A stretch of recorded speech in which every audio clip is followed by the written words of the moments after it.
नमस्कार, जय भीम, सत श्री अकाल, आदाब। मैं उमेश करुणा और आप देख रहे हैं BH न्यूज़ नेटवर्क। जुड़ जाइए साथियों लाइव। आज हरियाणा में जो रिजल्ट आया उसको लेकर हम चर्चा करेंगे। राज रत्न अंबेडकर जी, जो कि डॉक्टर बाबा साहब अंबेडकर जी के परपौत्र है, उनको लेकर, जो कि एक पिछली वीडियो हमने अपडेट की थी चैनल के माध्यम से, उसमें राज रत्न अंबेडकर जी खुद ही जिक्र कर रहे हैं अपने आप कि वह भी अब राजनीति में आएंगे। चलो, राजनीति में आना अच्छी बात है, आना चाहिए, लेकिन वह एक अलग दल बनाएंगे। अब उन्होंने घोषणा की है कि महाराष्ट्र के अंदर, जहां की ऑलरेडी उनके बड़े भाई बाला साहब प्रकाश अंबेडकर जी की एक पार्टी है, बहुजन अगाड़ी दल, और उसके होते हुए वह एक दूसरी पार्टी बना रहे हैं। उसके बाद होगा क्या? आपस में ही एनर्जी बढ़ जाएगी, और आपस में एनर्जी बढ़ने के बाद, जैसे कि हरियाणा में देखने को मिला, शायद ऐसे ही नतीजे वहां मिलेंगे।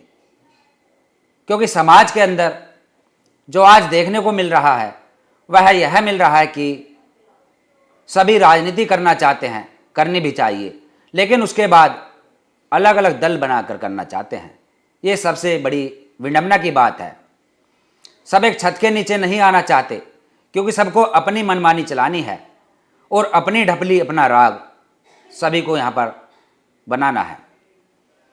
और इसके लिए जो एक सबसे बड़ी बात यह सामने आ रही है कि जो अपने हैं, जिनको हम अपना मानते हैं, वह गुमराह करने का जो कार्य कर रहे हैं, जो कि अपने आप को तेज, चालाक व ज्ञानी, विद्वान समझते हैं। वह सोचते हैं कि दूसरे के कंधे पर बंदूक रखकर चलाई जाए और उसके बाद अपना रोटियां सेकी जाए, लेकिन ऐसा नहीं हो पाता। उसके बाद उनकी भी मेहनत बेकार जाती है। ये सबसे बड़ी एक सोचने वाली बात है कि इतना करने के बाद भी वह फिर भी कुछ नहीं कर पाते हैं। जैसे कि हरियाणा में देखने को मिला था कि मायावती जी ने बड़ी बड़ी रैलियां की, आकाश आनंद ने भी मंच से बड़े बड़े भाषण दिए, और उसके बावजूद भी हरियाणा के अंदर जीरो पर ही सिमट कर रह गई है पार्टी। यानी पार्टी इतनी बड़ी बड़ी रैलियां करने के बाद लाखों की संख्या में वहां पर आदमी जुटाना, वहां पर जनसैलाब जो उमड़ता था, यानी कि 5 लाख, कहीं 4 लाख, इस तरीके से जो देखने को मिलता था, उसके बाद भी रिजल्ट जीरो पर आकर रह गया। ये सबसे बड़ी सोचने वाली बात है, गंभीर बात है कि आखिर होगा क्या। 5 साल बहुत बैठते हैं, फिर 5 साल की बात गई। ऐसे यूपी में हुआ, चाहे विधानसभा में हो, चाहे लोकसभा में हो। लोकसभा में तो पूरे देश के अंदर हर राज्यों में ही पार्टी ने अपने कैंडिडेट लड़ाए थे, बसपा ने, यदि हम बसपा की बात करें, उसके बाद भी जीरो पर ही सिमट कर रह गई थी। अखिलेश यादव राजनीति में अच्छे अपने आप में साबित हुए, क्योंकि उन्होंने हरियाणा में दिलचस्पी नहीं ली, यूपी में अच्छी सीटें वह ले पाए। और आज दलितों का सौदा जो किया जाता है, दलितों के ऊपर जो राजनीति होती है, वह कहीं से कहीं तक भी सक्सेस नहीं दिखाई दे रही। अब हम आपको दिखाएं कि जो आंकड़े हैं आज के इलेक्शन कमीशन की वेबसाइट के अनुसार जो हमें मिले, उनके अनुसार जो हरियाणा के अंदर विधानसभाएं हैं, उनमें कुछ जगह आज़ाद समाज पार्टी के प्रत्याशी तीसरे नंबर पर रहे, और कुछ जगह बहुजन समाज पार्टी के प्रत्याशी कहीं 2 नंबर पर, कहीं 3 नंबर पर रहे। और एक जगह की सीट जो है, वहाँ पर तो बहुजन समाज पार्टी के प्रत्याशी यानी जीतते जीतते रह गए। आज दोपहर तक चल रहा था कि वह जीतेंगे। इटारी, शायद इटैली की सीट है। अतरलाल जी जो बहुजन समाज पार्टी के प्रत्याशी थे, वह दूसरे नंबर पर चल रहे थे। लग रहा था कि कहीं ना कहीं तो खाता खुलेगा, लेकिन वह भी नहीं खुल सका।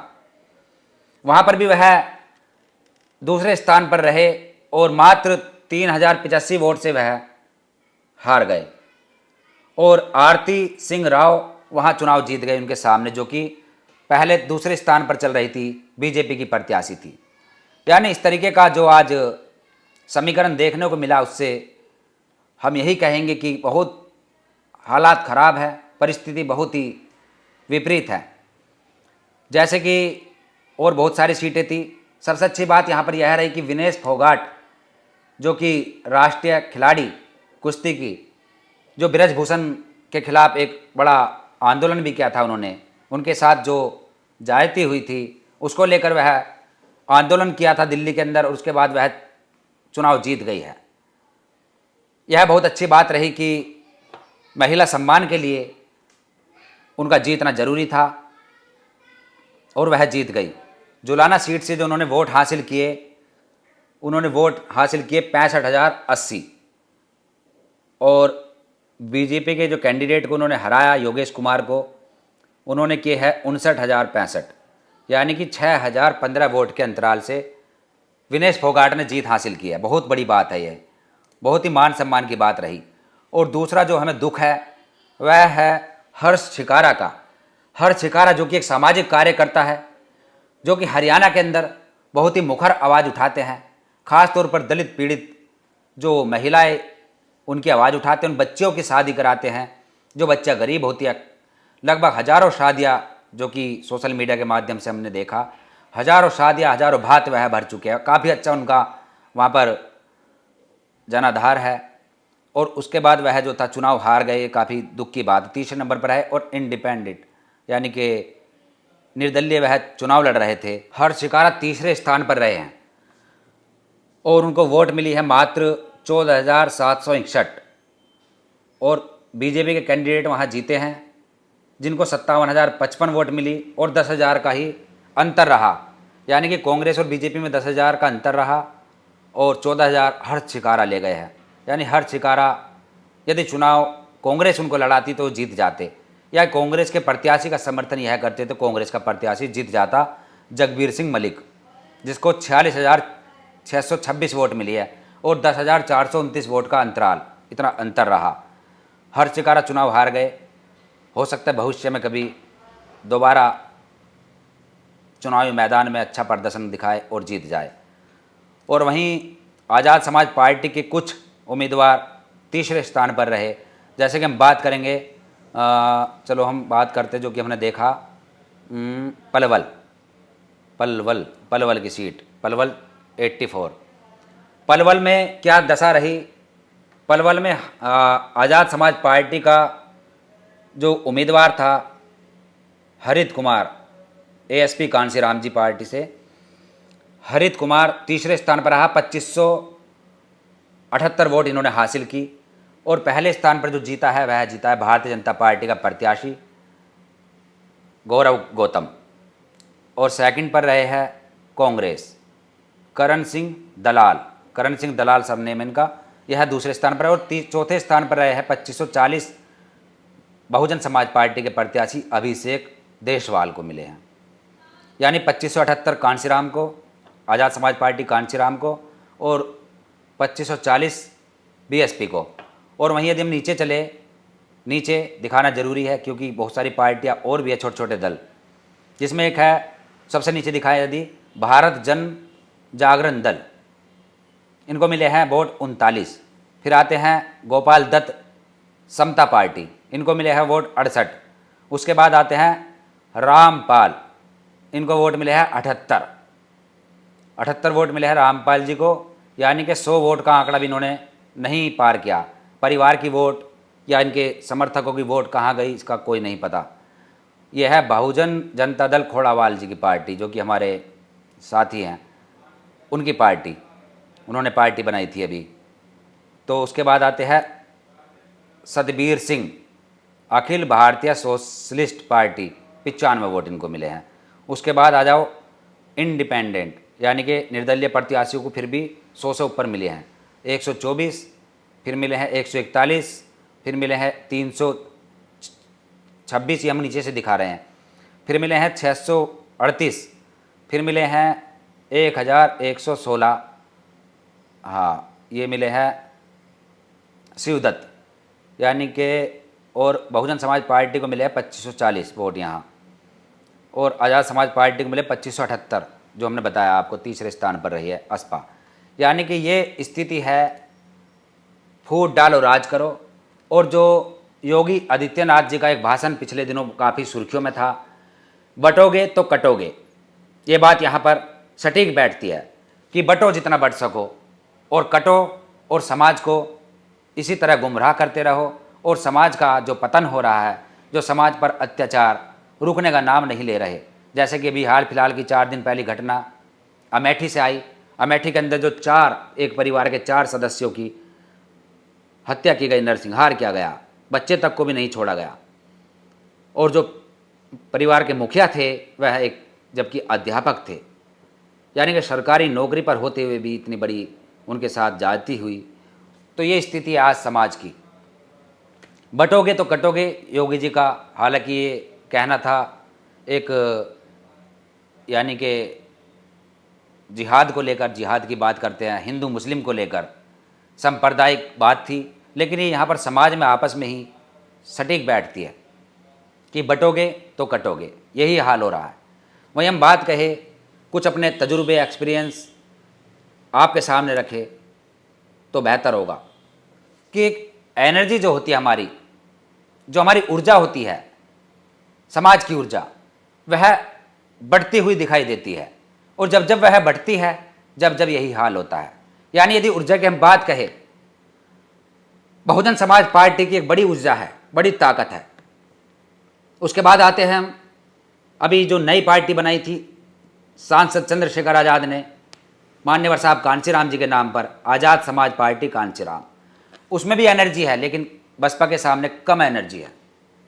उसके बाद और छोटी छोटी पार्टियाँ, छोटे छोटे दल, ये भी अपने आप में एनर्जी रखते हैं, और वह एनर्जी ये अपने आप से ही, अपने ही जो समाज के लोग हैं उनमें उसको बांट देते हैं। 50 आदमी इधर, 2000 आदमी इधर, 5000 आदमी इधर, 10,000 आदमी इधर, इस तरीके से वह बट गए। और जो उनको लीड करते हैं, वह लीड करने वाले भी अपने अपने लोगों को साथ लेकर लीड करते दिखते हैं, और वो एनर्जी वेस्ट जाती है। जो परिणाम आने के बाद पता चलता है कि यदि वो एनर्जी एक साथ इकट्ठी होती और वह परमाणु का रूप लेती तो उसका कुछ बड़ा असर दिखता। यानी फूट डालो राज करो, कुछ षड्यंत्र है, जो नीति है, ये फेल हो जाती। और इसीलिए चंद मुट्ठी भर, यानी जिनको हम 15% कहते हैं, वह राज करते हैं, और 85% जो कि बटकर अपनी एनर्जी वेस्ट करके ही सिमट कर रह जाते हैं। और उसके बाद नतीजे जो आते हैं उसका आपने सभी ने देखा। यूपी में हो, हरियाणा में हो, राजस्थान में हो, मध्य प्रदेश में हो, चाहे कहीं भी हो पूरे भारत के अंदर, यही देखने को मिलता है। और जब तक इसका समाधान नहीं होगा, जब तक सभी एक साथ इकट्ठे नहीं आएंगे, जब तक सभी की एनर्जी एक साथ नहीं आएगी, तब तक ये होना संभव नहीं है कि हमारा सुधार हो सके, हमारी दशा बदल सके। ये हम एक मोटिवेट की बात इसमें ले आए बीच में, क्योंकि एग्जाम्पल भी देना जरूरी है। ये जो हम मोटिवेट कर रहे हैं, प्रेरणा दे रहे हैं, यह सबके ऊपर सटीक बैठती है। हम देखते हैं कि हर व्यक्ति अपने आप को लीडर बनाना चाहता है, बनाना चाहिए भी यदि किसी के अंदर काबिलियत है। हर व्यक्ति चाहता है कि मेरा एक संगठन हो, हर व्यक्ति चाहता है कि मेरी एक पार्टी भी हो, यानी जो भी निर्णय लिया जाए, फैसला लिया जाए, वह सब मैं ही लूँ और मैं ही सबको नेतृत्व करूँ और किसी की सुननी ना पड़े। ये सोचकर एक अपनी अलग यानी पार्टी बनाई जाती है, दुकान बनाई जाती है कि जो लेकर यदि टिकट बंटवारे को जो पैसा आता है, पार्टी को चलाने को फंड आता है, उसके ऊपर भी कोई सवाल ना उठाए, कोई तकरार ना हो, और मैं ही मुखिया रहूं तो मेरे दिशा निर्देश पर लोग काम करें, ऐसा सबका मानना होता है। एक एग्जाम्पल जो हमने भी लाइव किया था उसमें भी बताया कि हमारे मेरठ के अंदर गढ़ पड़ता है, गढ़ क्षेत्र, हस्तनपुर की साइड, गढ़गंगा की तरफ से भी चले जाते हैं। तो गढ़ जो पड़ता है, गढ़ के अंदर एक हमारे रिलेटिव है, वह रिलेटिव चुनाव लड़े और प्रधान बन गए थे। प्रधान बनने के बाद जब उनकी 5 वर्ष पूरे हो गए, उसके बाद उनके जो छोटे भाई हैं उन्होंने भी रट लगाई, उनको भी एक उमंग जागी कि मैं भी चुनाव लड़ूंगा, मैं भी प्रधान बनूंगा। उन्होंने कहा कि भैया मैं भी चुनाव लड़ूंगा इस बार। बड़े भैया बोले कि चुनाव लड़ेगा कहाँ से, कि दूसरे गांव से, आपके सामने लड़ूंगा तो हारूंगा, या मैं जीतूंगा या आप जीतोगे, कोई ना कोई हारेगा, नुकसान अपना ही होगा। मैं दूसरे गांव से चुनाव लड़ूंगा, बराबर के गांव से, वहाँ हमारी खेती है, कि ठीक है लड़ो। दूसरे भाई ने दूसरे गांव से चुनाव लड़ा, एक भाई ने यहाँ से चुनाव लड़ा जहाँ से वह जीता हुआ था। उसके बाद रिजल्ट जो आया तो दोनों ही बुरी तरह हारे। क्यों? क्योंकि वहाँ एनर्जी वेस्ट हो गई, बट गई दो जगह। और जब जब एनर्जी बढ़ती है तो रिजल्ट ऐसे ही आते हैं अक्सर, ज़्यादातर जो देखने को मिलता है। क्योंकि जब एक भाई दूसरे भाई के साथ मेहनत करता चुनाव में, प्रचार प्रसार में, और वहाँ की व्यवस्था देखने में, खाने पीने की हर चीज़ की व्यवस्था होती है, बहुत बड़ा चुनाव बैठ जाता है, प्रधान का चुनाव भी। उस चुनाव में जो व्यवस्था देखी जाती वह अपनी देखे या भाई की देखे, और दूसरा भाई अपनी देखे या उसकी देखे, यानी कि वहाँ पर डिस्टर्बमेंट हो गया दोनों भाइयों के बीच में, व्यवस्था चरमरा गई और दोनों भाई ठीक प्रकार से चुनाव नहीं लड़ सके जैसे कि पहले लड़ सके थे, वह पहले जीत सके थे, ऐसे नहीं जीत सके। और यह रिजल्ट जो था हमने देखा, इससे हमने पाया, इससे हमने भी एक सबक सीखा कि यदि एक भाई चुनाव लड़ रहा है, परिवार से कोई सदस्य चुनाव लड़ रहा है, तो या तो उसको लड़ने दो, यदि खुद लड़ रहे हैं, खुद का मन है, तो उसको मनाओ, उससे कहो कि इस बार तू मत लड़। इस तरीके से यदि चुनाव लड़ा जाएगा तो ताकत के साथ, मजबूती के साथ, एनर्जी एक ही जगह वेस्ट होगी तो चुनाव जीता जा सकता है। ये रणनीति होती है।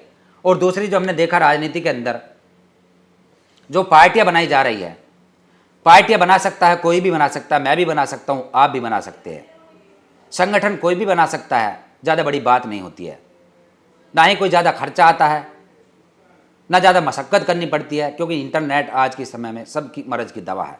इंटरनेट पर सर्च करो, पार्टी कैसे बनाए, राजनीति पार्टी कैसे बनाए, या सामाजिक संगठन कैसे बनाए, सब कुछ आ जाता है। अप्लाई करो, हर चीज़ हो जाती है। उसके बाद बन जाती है, चलो कुछ धक्के खाने पड़ सकते हैं, 2-4 बार दिल्ली के चक्कर या कुछ भी, बन जाएगी।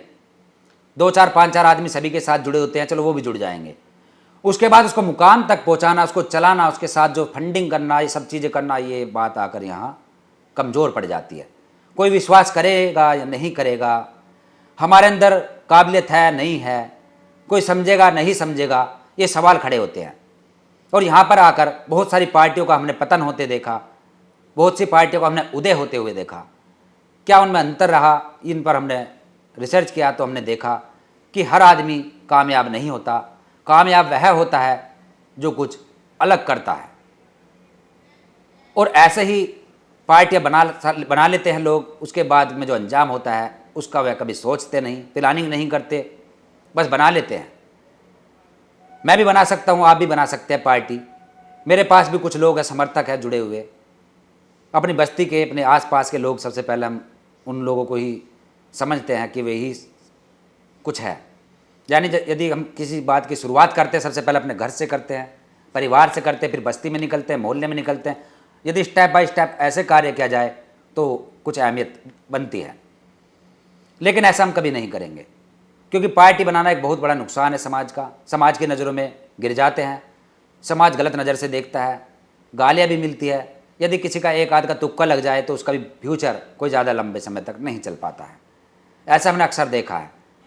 बहुत सारा इतिहास है हमारे पास जिनको आप भी अनुभव कर सकते हैं, जैसे कि वाम सेब के राष्ट्रीय अध्यक्ष जो आज की डेट में बने हुए हैं, जिनका नाम है मेशराम, मामन मेशराम। मामन मेशराम भी इस समय फ्लॉप हो गए। उदित राज फ्लॉप हो गए, हालांकि पार्टी नहीं बनाई, लेकिन पार्टियां बहुत बनाई। हमारे मेरठ से किरण RC जाटव जी ने पार्टी बनाई थी, वह फ्लॉप हो गई। कहाँ से पैसा आएगा, कौन विश्वास करेगा, कौन जुड़ेगा, हमारी बैकग्राउंड क्या है, हमारा पैसा क्या है, हमारे पास धन दौलत क्या है, ये भी मायने रखती है। यानी पार्टी का जो संचालक होता है, जो पार्टी का अध्यक्ष होता है, यदि वह कितना भी गुमराह करे, कितना भी लोगों को बेवकूफ़ समझे, लेकिन लोग आज के समय में समझदार हो गए, सब हर चीज़ों पर बारीकी से नज़र डालते हैं। कोई 2-4 चंद लोग मिल जाते हैं जो कि उसकी बातों में आकर या शर्म की वजह से सपोर्ट कर सकते हैं या कुछ समय तक उसके साथ लग सकते हैं। लेकिन बारीकियों पर यदि कोई रिसर्च करता है तो उसको जब लगता है कि ये आदमी हमारा बेवकूफ़ बना रहा है और उसके पास कुछ नहीं है, कोई जगीरा नहीं है, तो धीरे धीरे किनारा कर लेते हैं। क्योंकि पहले खुद को बुलंद करना होता है हर तरीके से, तब कुछ मुकाम तक पहुंचता है आदमी।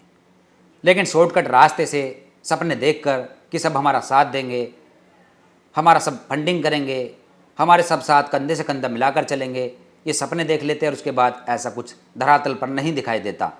कुछ लोग जुड़ते हैं जितनी स्पीड से जुड़ते हैं उतनी स्पीड से ज़्यादा वह हट जाते हैं। ये भी हमने अनुभव देखा। मान्यवर साहब कांचीराम जी हर कोई नहीं बन सकता, बहन कुमारी मायावती जी हर कोई नहीं बन सकता, नरेंद्र मोदी जी हर कोई नहीं बन सकता, सांसद चंद्रशेखर आज़ाद हर कोई नहीं बन सकता। बहुत बड़ा इनका बलिदान रहता है, बहुत बड़ा इनका संघर्ष है और बहुत नॉलेज भी होती है। यानी सब कुछ देखते हुए हमने ये पाया कि हर आदमी हर कोई नहीं बन सकता, केवल हिरस करते हैं। तो अभी हम पार्टी की बात चल रही थी, पार्टी बना ली, पार्टी बना लेते हैं, उसके बाद में उनको जब खाद पानी नहीं मिलता, जैसे एक पेड़ मुरझा जाता है, वैसे ही हर पार्टी का हर संगठन का हाल होता है, उसको खाद पानी की ज़रूरत होती है। हम चैनल चला रहे हैं, न्यूज़ चैनल, साइड में हमारा और भी वर्क है इससे अलग, इसलिए हमारा खाद पानी वहाँ से इसको मिलता रहता है। अन्यथा यदि हम इसी के ऊपर डिपेंड रहे तो फिर शायद यह भी हम काम ना कर पाए, क्योंकि खाद पानी का इंतज़ाम होना ज़रूरी है। और हम ये भी नहीं किसी के सामने हाथ फैलाते हैं या डोनेशन की गुहार लगाते हैं किसी वीडियो में कि हमें आर्थिक सपोर्ट की मदद चाहिए, नहीं, क्योंकि हमने देखा, हमने पाया कि पहले खुद को इतना काबिल करो, यदि नहीं है काबिल तो पहले किसी संघर्ष के माध्यम से, किसी कार्य के माध्यम से, चाहे छोटा सा व्यापार करो, चाहे छोटी सी दुकान करो, चाहे छोटा सा किसी भी प्रकार का मजदूरी हो या कुछ भी, इस तरीके से पैसा जोड़ो, धीरे धीरे अपना बैंक बैलेंस ऐसे बनाओ जिससे कि जो आप कार्य करना चाहते हो भविष्य में लंबे समय तक के लिए करने के लिए, जिससे आप अपना फ्यूचर बनाने के लिए कार्य करना चाहते हो, कि वहाँ से उसको खाद पानी मिलता रहे। यदि यहाँ से ना मिल सके, किसी वजह से नेगेटिव पॉइंट हो जाए, आप सोच तो रहे थे कि इधर ही से मिलेगा लेकिन ना मिल सके, तो आप इधर से उसका कार्य कर सको। जैसे कि हम बीच बीच में गाने लेकर आते रहते हैं, जो कि हमें शौक़ है, बीच बीच में डॉक्यूमेंट्री फिल्में भी बनाते रहते हैं, छोटे छोटे प्रोग्राम भी करते रहते हैं। यानी कि कुछ भी यदि हम करते हैं, यदि हम इसी के ऊपर डिपेंड रहे चैनल के, तो हम कुछ नहीं कर सकेंगे।